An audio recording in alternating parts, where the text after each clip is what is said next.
Use of the এর ব্যবহার দেখে নাও রুল নম্বর 21।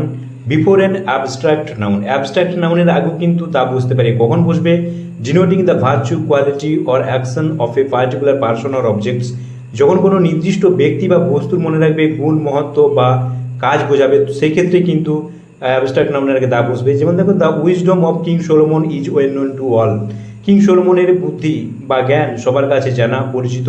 এখানে উইজডম অ্যাবস্ট্রাক্ট নাউন, তার আগে দা বসেছে কেন না, উইজডম নির্দিষ্ট একজন ব্যক্তি বোঝাচ্ছে, অর্থাৎ কার কার বোঝাচ্ছে এখানে, king সোলোমনের।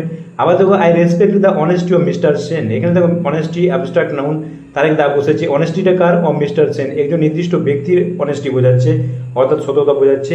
We all know the kindness of Vidyasagar, আমরা বিদ্যাসাগরের দয়া জানি এখানে, বা মহানুভবতা জানি। এখানে দেখো কাইন্ডনেস অ্যাবস্ট্রাক্ট নাউন, তার আগে দা বসেছে কেন না, কাইন্ডনেস কার বোঝাচ্ছে, অফ বিদ্যাসাগর, একজন নির্দিষ্ট ব্যক্তির বোঝাচ্ছে। এরকম নির্দিষ্ট ব্যক্তির বা বস্তুর বোঝালে